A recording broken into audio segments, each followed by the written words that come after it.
Good evening, everybody. Respected Dr. Vivek sir, thanks for agreeing to chair this session. And me and Jayasankar just wanted to continue with the program. We didn't want to break the cycle of the presentations. So we did this as a last end effort. We just started preparing this in the afternoon. So I just request Vivek sir to correct if there are any mistakes that we are doing during the presentation. So we wanted to do the causes of common causes that we face during endovascular treatment or mechanical thrombectomy. So I'll initially be speaking about the causes which are the routine causes which we encounter during mechanical thrombectomy, and followed by Dr. Jayasankar will be presenting a few cases which we did for the past 2 to 3 months, where we had trouble either with the access or during tandem occlusions we had trouble recanalization. So directly diving into the causes. So the common causes that we encounter is, number one, the access or the anatomical challenges, may that be with the arch of aorta, or may that be with the internal carotid artery, or either with the middle cerebral artery. And also when there are large chunks of clots which are clogging either the internal carotid artery or either that be the large middle cerebral artery. And during tandem occlusions, where there is a thrombus sitting in the carotid, proximal carotid or the cervical carotid, followed by a successive clot or a tandem clot in the middle cerebral artery. And also, lot depends upon the clot characteristics, if at all it's a fresh or whether it's a fibrin clot, where it is a very organized hard clot. And also depending upon different pathomechanisms, where it depends upon whether it's an embolic clot, where it will be very soft and comes out very easily, and either whether sometimes it is a non-embolic occlusion where it's very difficult to recanalize. So coming into the anatomical challenges, so the first thing which we face is the carotid, where if you have a bovine thing, where on the left, where you will have a common origin of both left carotid and also the right brachiocephalic, and sometimes the left common carotid is arising from the brachiocephalic. And type 2 or type 3 arches, where you will find the access is really difficult getting into the left internal carotid or the left common carotid. So few things that we can do is, in A, B, C, if you see, one type of entering is the blue color which you see is the diagnostic catheter, and the green one you see is the balloon guide catheter. So what you can do is you can put the diagnostic catheter in the supraaortic access site, pass the wire, and then you can pass over the balloon guide catheter over it. That is one way of doing it.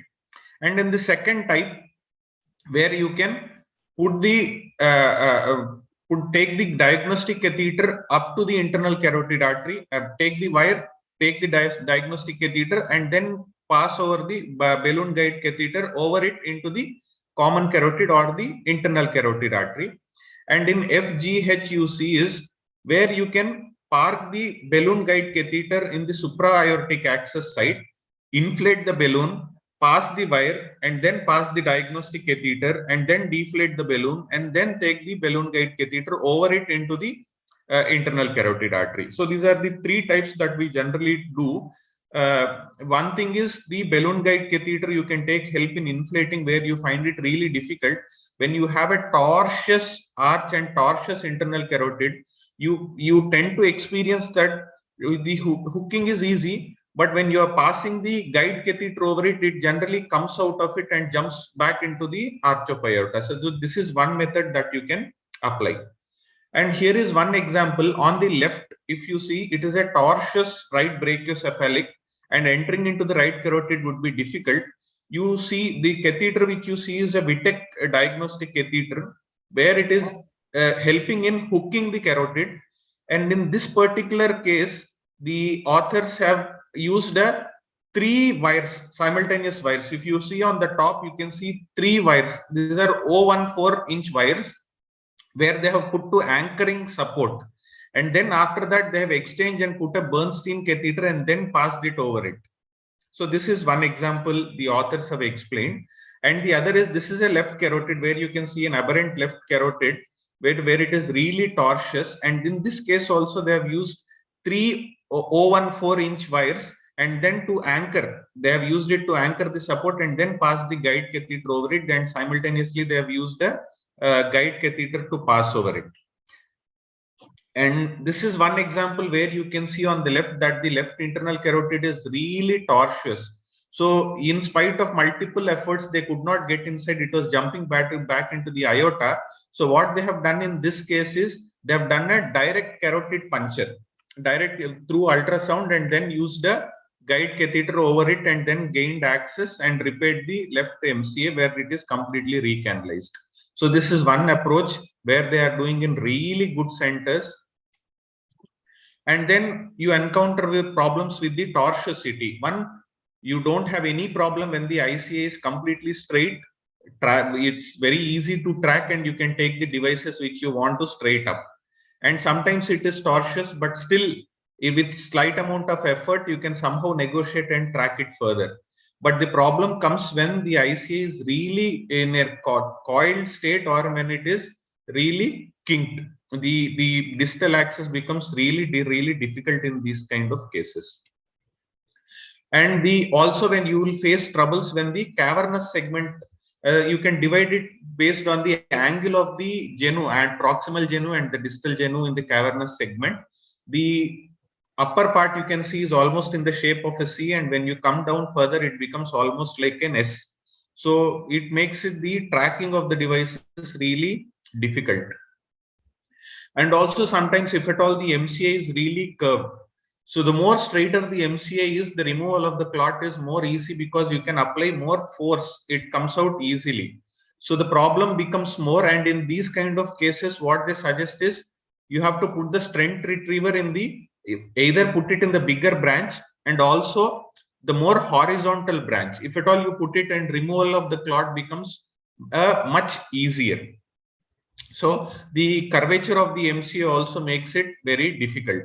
In this kind of cases, either you can try a stent retriever, or you can try only aspiration. In the ADAPT technique, you put aspirate, you can remove it through aspiration, or else the other techniques are one, as in the forums they were discussing, a double stent retriever technique, or also something called a Y stent technique.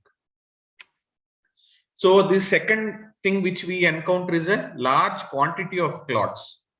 So in this case, if at all you come across a large clot, the cervical artery, the clots in the cervical artery can be removed first, and subsequently you can go up and then do a stent retriever thrombectomy to remove the remnant distal clot. So here is one example. In the initial shoot, you can see a right in ICA shoot. The distal ICA on the left side is occluded, and through a balloon guide catheter, there is the suction thrombectomy is being done so that it is being recanalized. Then you can see so much big chunks of clots in the balloon guide catheter, and also a shuttle sheath. And then once the first initially the balloon guide catheter and shuttle sheath were removed, they were clogged with clots. They were first made free of the clots and again reintroduced, and an angio was taken where it is recanalized up till the supraclinoid segment, and after that a stent retriever is being passed and the clot is being removed. So in this case, now you can see the MCA is completely recanalized. You can see the big chunks of clots, and this is the infarct after post procedure. And then coming to tandem occlusions, which you encounter very regularly. This is a gross representation where you can see cervical segment, there is a stenosis, and then distally in the MCA also you have a tandem clot. And the second picture, you can see a balloon angioplasty is being done, and over that a guide catheter is being passed. And then after that you can pass an aspiration catheter or a stent retriever, and then the clot can be removed. And once the MCA is recanalized, you can put a stent and then come back. So this is one procedure. So always there is a confusion, at least if you are a beginner, whether you would be in a dilemma whether to first do the distal segment first and the proximal segment.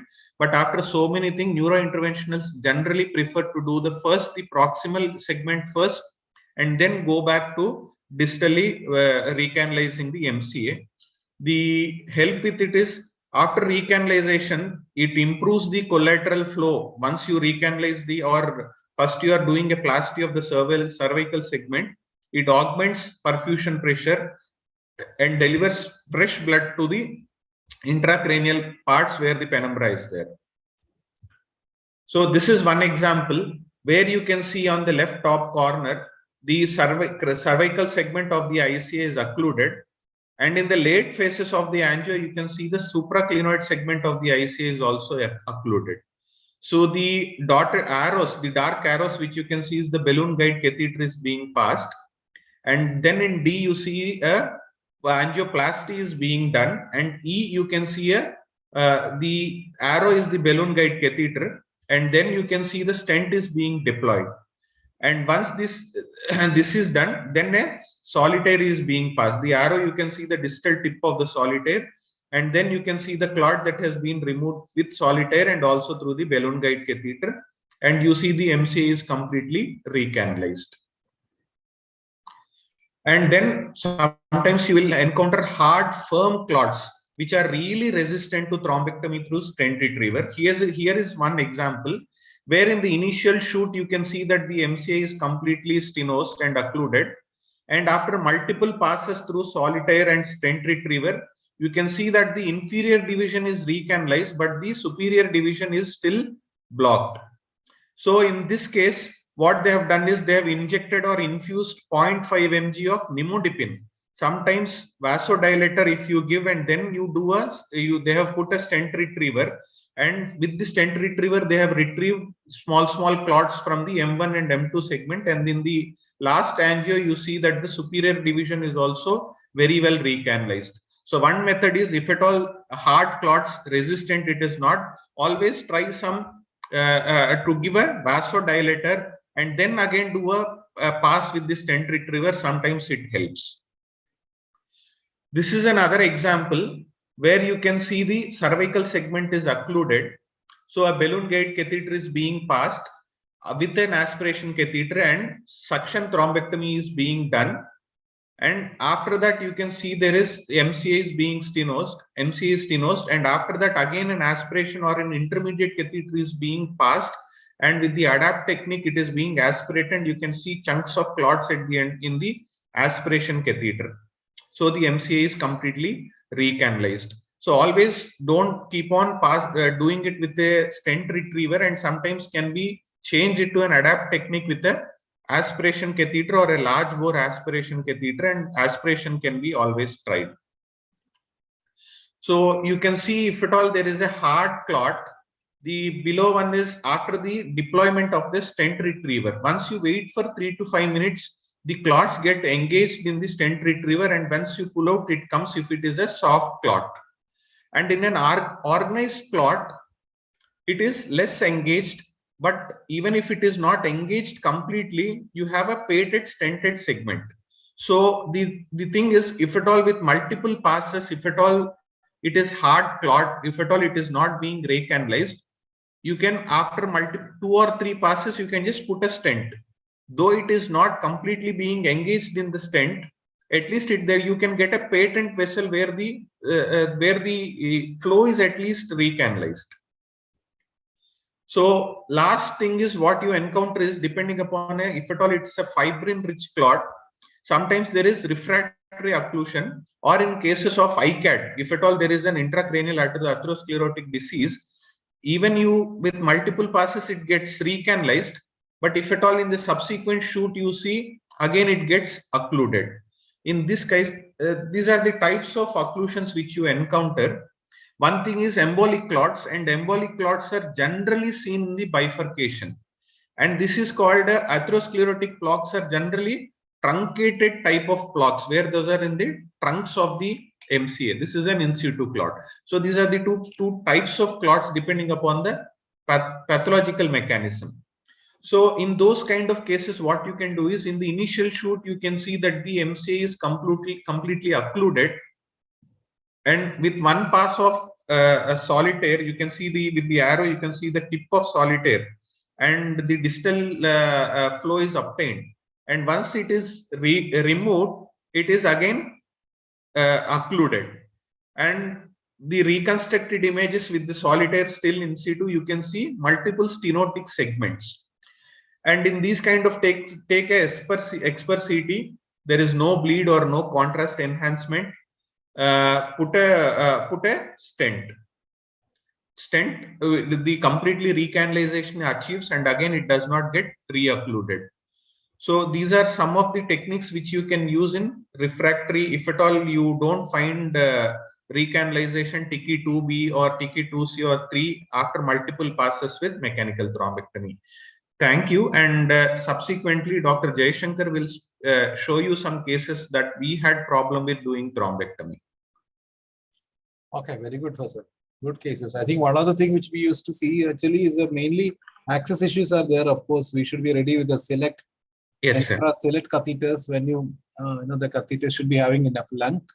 Yes, sir. We have to cover that. So 125 centimeters select. All the shades should be ready. Actually, ideally, may not be there every time, but we should have all the SIM and SIM2 everything ready with Yes. extra length select penumbra select catheter. So that will help to carry on with the balloon guide and all. And one thing is, one of the things, many of the time it will work, may not work. This may or may not work. Will be the balloon dilatation. Yes, sir. Sometimes it works very well. Yes, sir. And the most common scenario which we practically see is actually ICAD. So we get, yes, sir. So where we have to go with rescue angioplasty or rescue stenting. So depending on the situation.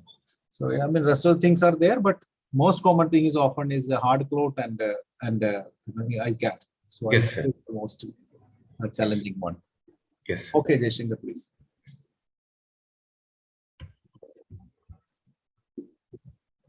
Okay, so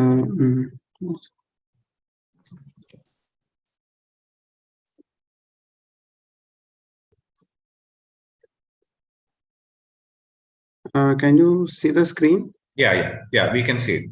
Okay, and you can hear me, right? Yeah. So coming to a few cases which we have done in the past few months.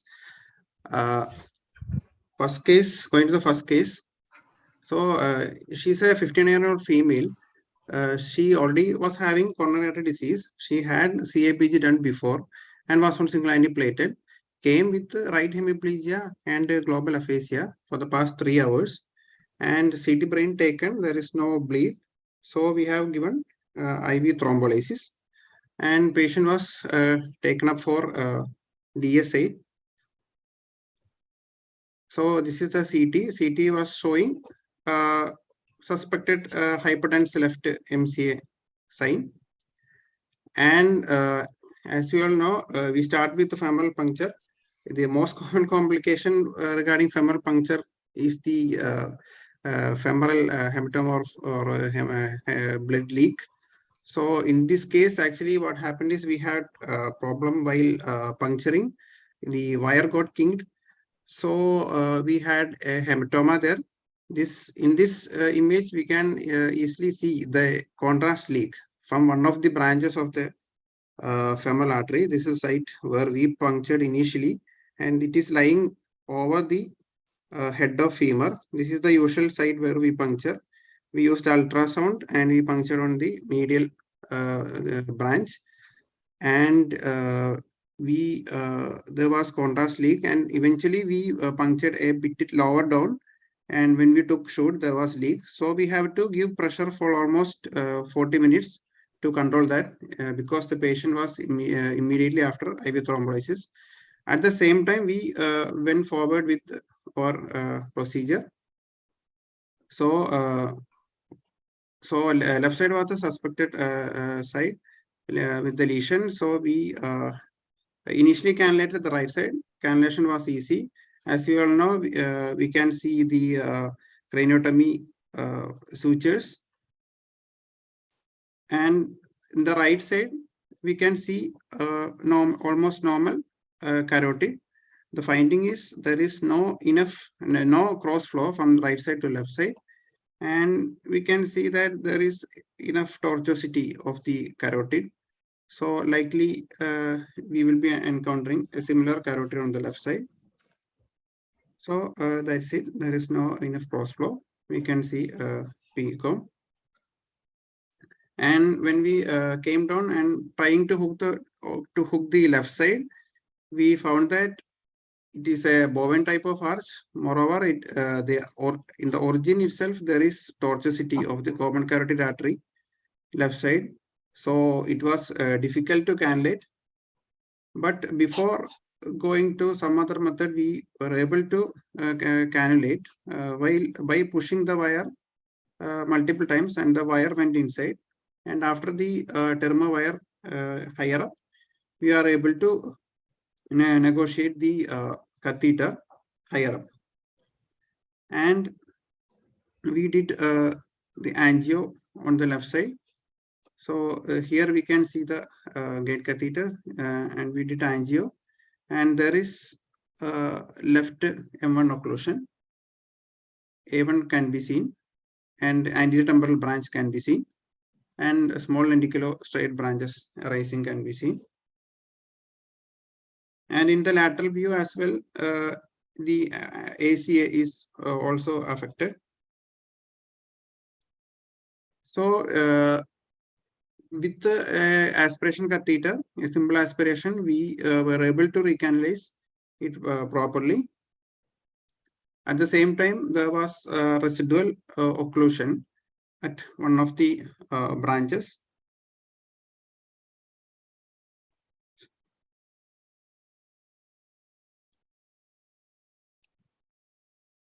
So it was not fully recanalized.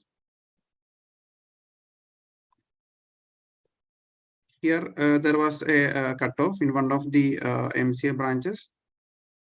And at the same time, in ACA also, there was occlusion, which was distal. And for that, we actually negotiated a wire into the branch a few times because delivering a stent retriever this distally is not possible. And after that, microcatheter shoot was done, which showed a bit more better angiogram. So this was the occlusion we had. And after giving pressure throughout the procedure, we were able to attain hemostasis at this site. So that was about the first case. The problems encountered was the type of the arch. It was bovine. At the same time, due to the CABG procedure, due to scarring, some tortuosity happened at the origin of the left common carotid. And we had a femoral hematoma.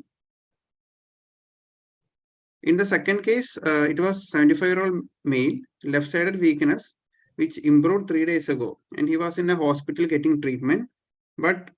And he was evaluated, found to have carotid occlusion with a good cross flow and all.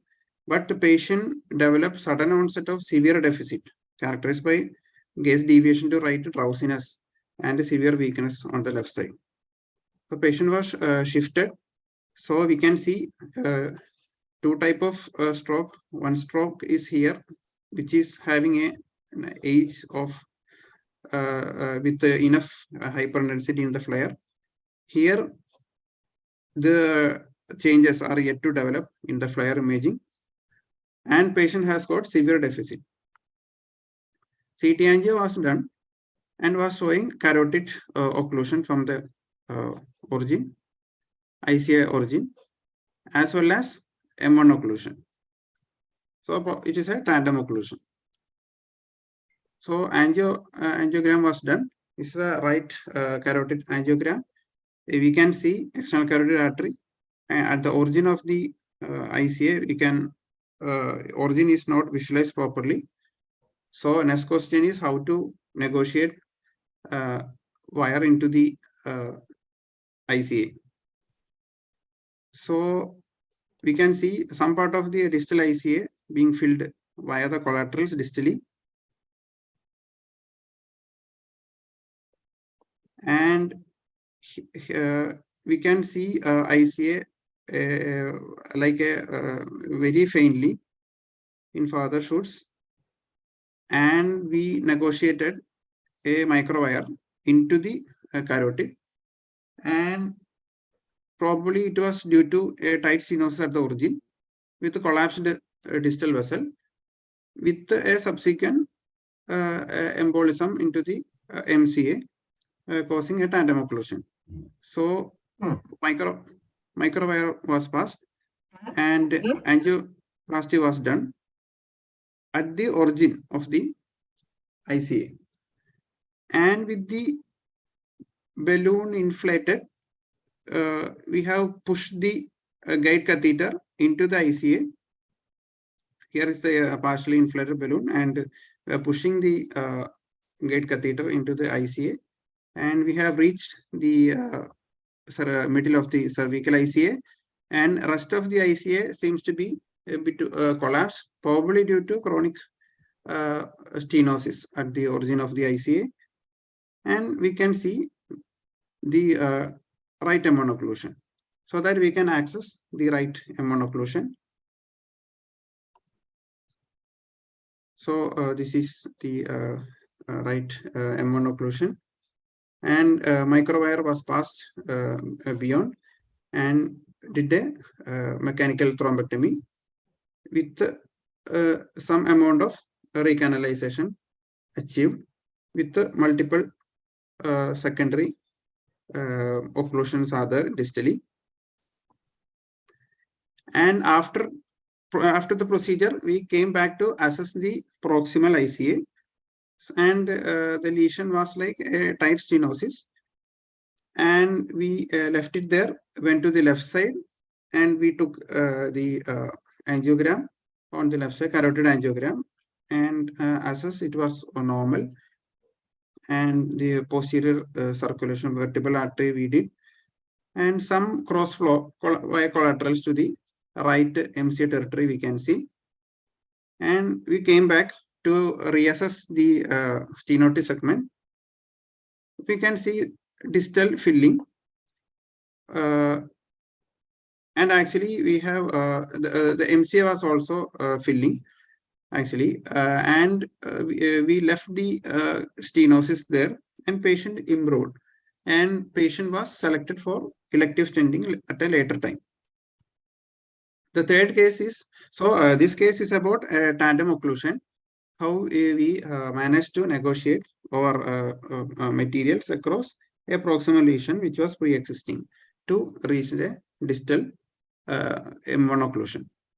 This patient is a 46-year-old male who came with right-sided weakness and decreased sensorium aphasia, and came from outside hospital, far away hospital, and reached at 7 hours. And IVT was given at 3 hours of presentation.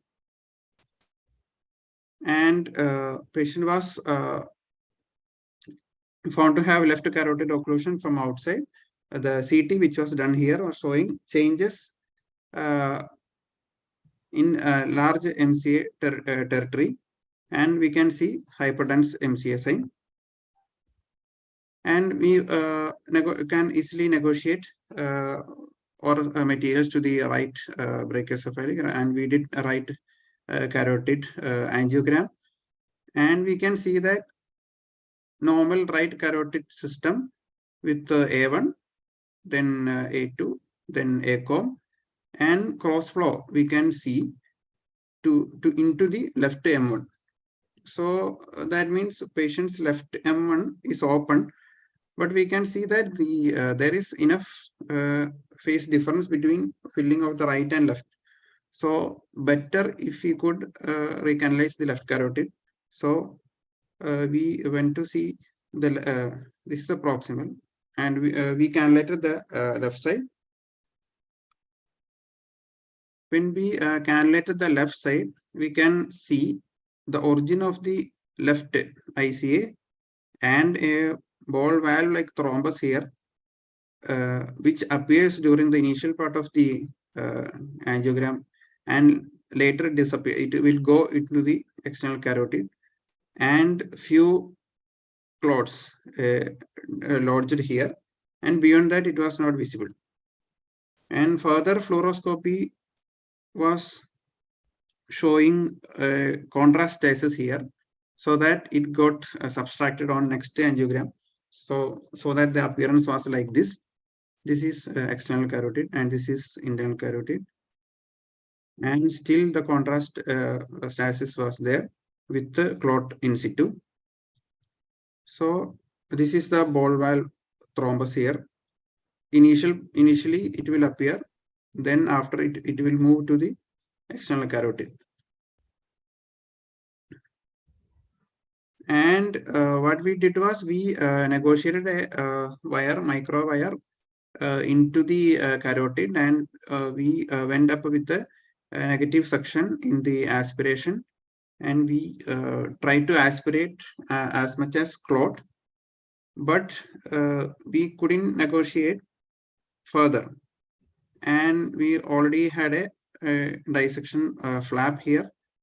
So we stopped the approach through the internal carotid, believing that further approach may cause a distal embolization of the clot, and we have an open left MCA, and we can see that contrast getting washed out, coming through. This is the end of the ICA, probably a large PCOM pushing the contrast through the M1. So probably the blood flow will be more than this cross flow. A good contribution from PCOM will be there. Vertebral short is not shown here. The patient had a large area of infarct, but probably because after initial IVT, that M1 got opened, and patient had a good outcome. Like patient was able to walk with support while getting discharged from the hospital, even though he had this area of infarct. So that was a proximal lesion which cannot be negotiated. Another case, a patient who is in his 60s, he was confused since morning, having irrelevant talks, but he was not taken to any hospital. But evening he developed left-sided weakness with a grade 2 to 5 power, and he was received in the casualty after 2 hours of weakness. So the whole duration of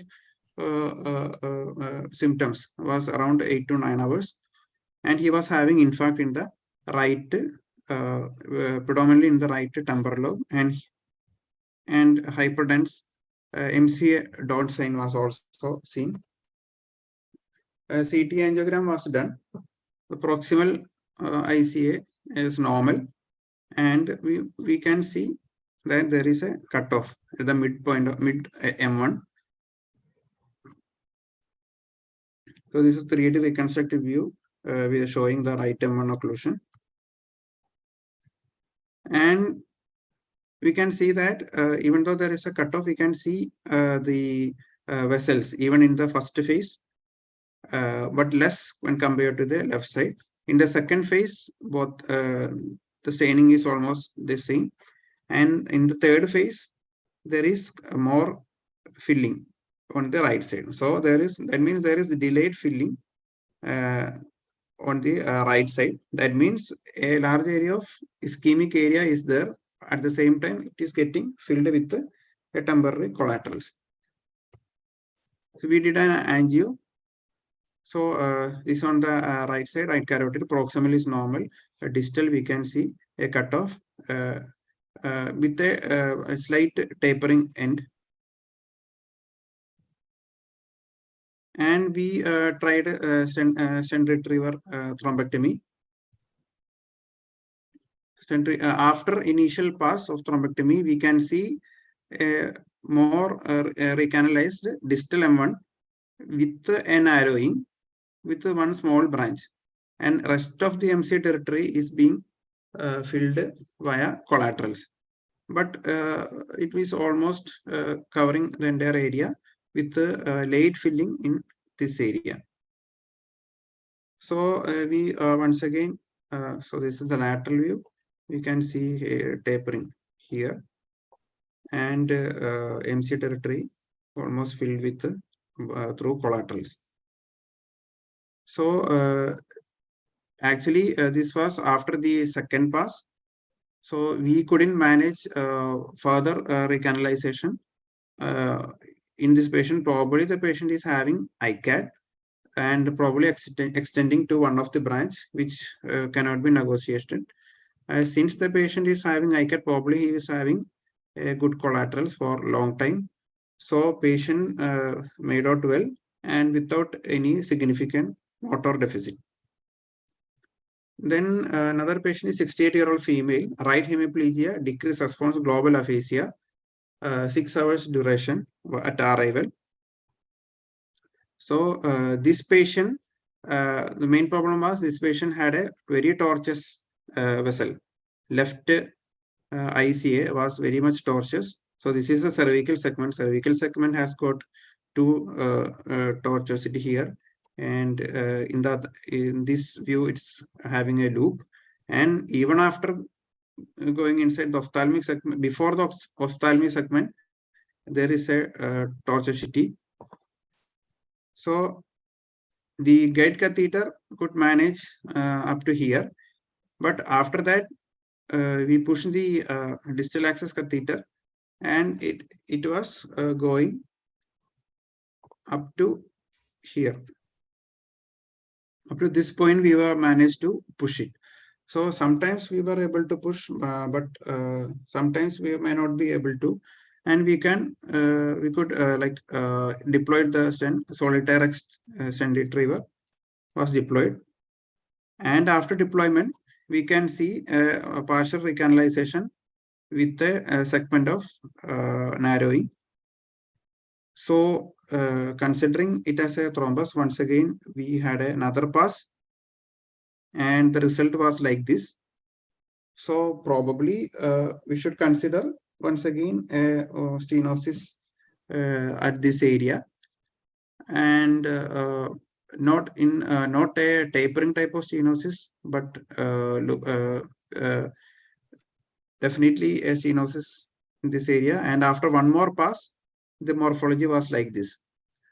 So the patient after 3 passes and we have to left the vessel like this, and the stenting of this vessel is not that practical because we have so many curves. So the balloon as well as the stent may not be negotiated without a supportive distal access catheter. Usually we have to use CAT5 or Nevian 5 for this, which have a less length when compared to CAT6, so that the stent and as well as the balloon will go inside and come out the other side. So since the patient had this much recanalization, we decided to wait, and the patient had this type of infarct, probably due to microembolism from the lesion. So probably patient might definitely had thrombus in that area with the pre-existing stenosis. A 78-year-old female, right hemiplegia, drowsy, global aphasia, left ICA occlusion as per the outside MR angiogram, and thrombolysis was done at 4 hours. And she came from a faraway place and arrived at 8 hours. So the lesion was on the right side. So we did a left side. We did a right-sided shoot in order to assess the cross flow and to assess the right side. Right carotid system is normal, and left we no problem in cannulating. And the initial hurdle we saw was a tight bend at the origin of the left ICA. So whether the guide catheter could manage to cross that was the question. Actually, we didn't push the guide catheter further. We managed. So this was the angiogram. Angiogram was showing distal communicating segment ICA occlusion was there with a thrombus extending to the PCO. So that was the finding. This was a lateral view. We can see posterior communication showing a bit of thrombus. So we push the microcatheter microwire distal to that bend, and after pushing the micro wire, we managed to get the distal access catheter up, and we did we crossed the lesion. We took a microcatheter shoot, and this is the embotrap stent retriever being deployed with the tip of the microcatheter, and this is the shoot across the deployed stent, which we call it as temporary bypass. And after the deployment, some of the clot has been removed. So the next problem with this patient was the amount of clot the patient had.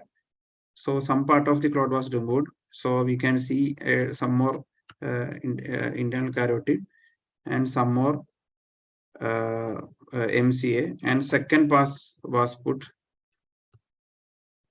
and some more MCA was opened. So we can see the PCOM very well, and MCA up to here. And once again, one more pass, and we could manage to mid distal M1, and next pass. So it was the fourth pass. So up to here we opened with some of the branches, especially the lenticulostriate branch was opened.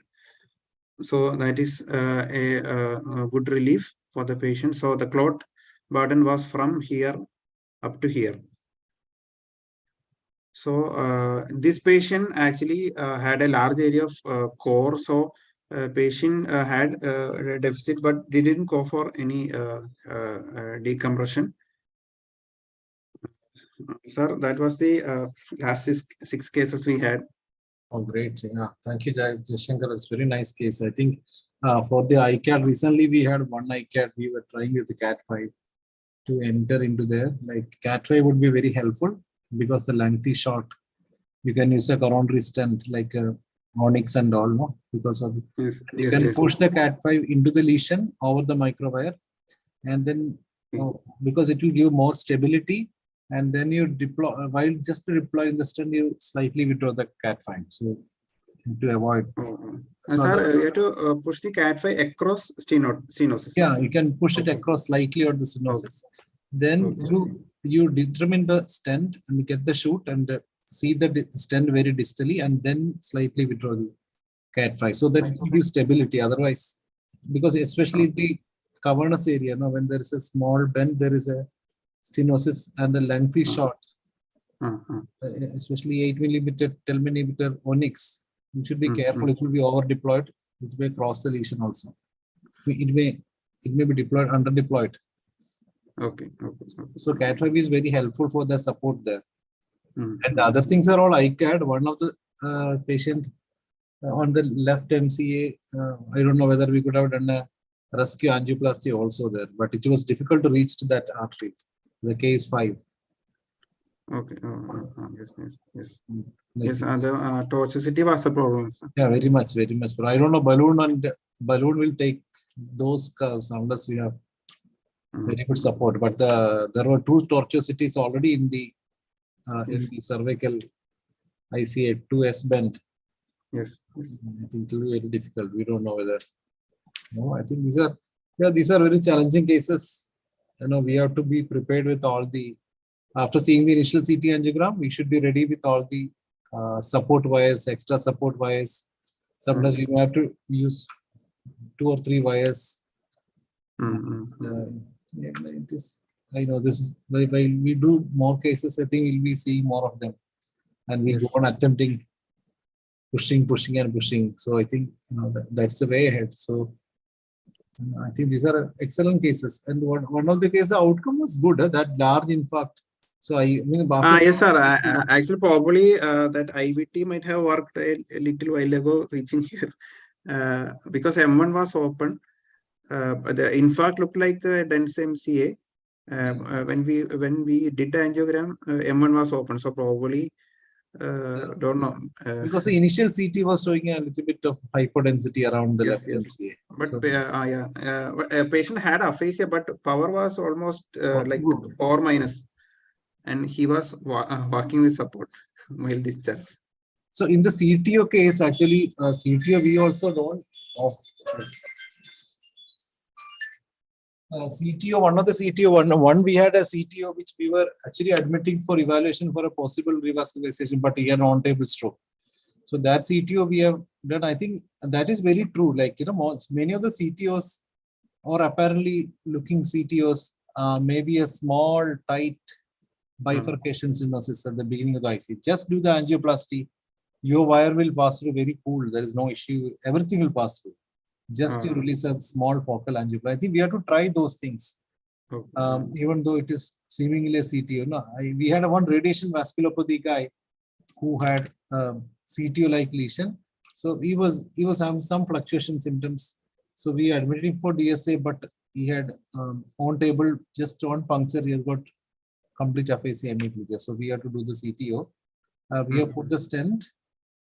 And there was multiple balloon angioplasties because that was a very bad radiation vasculopathy. But he has got a very good outcome. That was a surprise. Usually we do not do CTOs. Then I don't know how sir does CTOs. Means anybody has got most experience with. Some few months ago, one CT was like a patient had a watershed infarct, but the deficit was very dense, like grade 1 power with global aphasia. So angioplasty was done in the left carotid.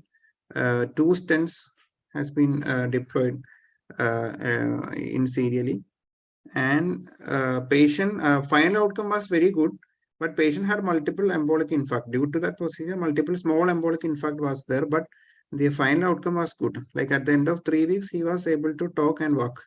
Yeah, I think the initial angiographic picture of the artery was also not great. There are raggy, irregular in the luminal shadows, but however the patient was having good functional outcome. I think we have to look into that. I think Manish is having a lot of experience with CTO in Bombay. He used to present all the CTOs. I think we have to slowly after if there are recurrent symptoms and all, we have to consider CTO, because many of them are actually a long clot due to the initial stagnation of the focal stenosis. Just one angioplasty, then we can see the ease with which the wire goes. There is, even though we think there is no lumen and all, it goes very well. Okay. My what we use are commonly for O&4 wire. We will try. In total occlusion, we can try negotiating O&4, right? And also there is something called Corsair. I don't know the CTO, coronary CTO catheter, which is a little bit a balloon, like thing, a little bit sharp edged thing, which or you can do small balloon angioplasty and open, and then you can pass the wire. You can put the balloon, coronary balloon, 1.5, 1.25 balloon, just do an angioplasty, get a small, because some of the ICA origin will be completely shut. Like we don't know where it is, that origin is. So passing the microwire and using a little bit of angioplasty with a 1.25 coronary balloon, that is what our cardiologist used to open the CTOs. So we use the same technique and we were able to do 1 or 2 patients. There is something called Corsair. I don't know whether Corsair is the one which is used by cardiologists for passing the CTOs. I don't know, it is not FDA approved or anything, but now we are exploring. Maybe in patients with the recurrent symptoms, we would consider definitely. I mean, the other tortuosities, we should be prepared with all the materials. So I think it's all, I think trial and error. We will do some of them and then we'll be successful, then we'll increase the number. Yes. I think for beginning, I think we should be careful because wire perforation will be more. Okay, any comments? Ramesh? Sir, for this CTO, how proximal have you gone till now? Like CCA, like the distal CCA? Yeah, CTO, usually we see some of the CTOs with the post radiation in the CC, the common carotid as well. Of course, if there is a directional lumen, we can definitely go. There is, because they are manageable. Okay. And with a good balloon angioplasty, I think you can manage it because they are quite focal fibrotic stenosis, very tight stenosis, where you can open. We do some of the cases we had good outcome, but it is said that there is high chance of thrombosis even if you open, and sometimes we have to put the stent also. Okay. Because we had tried in like one recent patient which didn't have a good, like it was like proximal CC occlusion, like so initial part was seen and then there was a stump occlusion up to MCA. So actually we tried doing the plasty and then putting almost 3 telescopic stents, but which initially showed some mild recanalization, but it got like it did not go the complete track. Okay, so what was the antithrombotic also very important because they are highly thrombogenic. They get reoccluded. So unless it is was focal, actually within the window period and given thrombolysis also. the issue is the more proximally you are, the more risk of thrombosis because the large lumen, and there will be thrombotic risk. Means we do not have. I don't know whether there are trials or anything about it. It's only personal experience by our seniors. Okay, so I don't know whether we are supposed to try, but when there is an acute stroke, definitely we will try. There's nothing against it now. okay, yes. So what type of stent was put? So we had put like this one precise cordis 2 stents and one exact, like in telescoping 3 back to back. So but that was a 2 long segments. Yeah. I think. But there was a recanalization seen at the like mildly initially, but later. How was the wire passing? Wire passing was smooth or? So no, not very smooth initially, Yeah. sir. But later 014 was passing actually through that. If there is a resistance across, like even after you do the balloon angioplasty, you cross the stenotic segment, then the wire is not passing, then it is sort of long segment fibrotic occlusion. It will be difficult. There will be definitely reocclusion.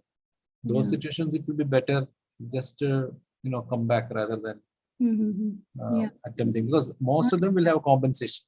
Just like Jayasankar has shown few cases, all those things, I don't think they are completely because of the recanalization they have done. There is enough compensation because the recanalization was very nominal. Small MCA opening, small stream of flow. But I think the patient will be having very good support. That is why you have a good outcome. And that's due to support. I mean, nature will definitely compensate when you have a tight fibrotic long Patient stents. actually had no like good collaterals actually. ACA was coming both from the other side and PCOM was also very narrowed. So we thought of doing it, but did not succeed. No, may not be as Jayasankar was mentioning the case. No, there could be multiple mechanisms. No, this could be a collateral embolization, embolization through the collaterals. So that's also possible. So may not be that fibrotic occlusion may not be the real cause of the stroke. It will be a compensated circulation in which embolism has happened through the other circulation. Yeah, absolutely. So these are all. Maybe if you look carefully, there could be some LA clot or something which may have embolized and caused the stroke. So that is what one of the complex situation. No, you will have multiple mechanisms. Right. So you will be focusing on one occluded vessel which was there, and nature has completely compensated that vessel. Okay. So the embolysis from somewhere else, right? Any comments? Any other senior faculty? Somebody say? No. Okay. Thank you, Jayasankar, and thank you, Fazal. All exciting cases. Thank you very much, sir. Thank you, sir. Thank you, sir. Thank you. Bye. Bye. Bye, sir. Thank you, Bye, sir. sir.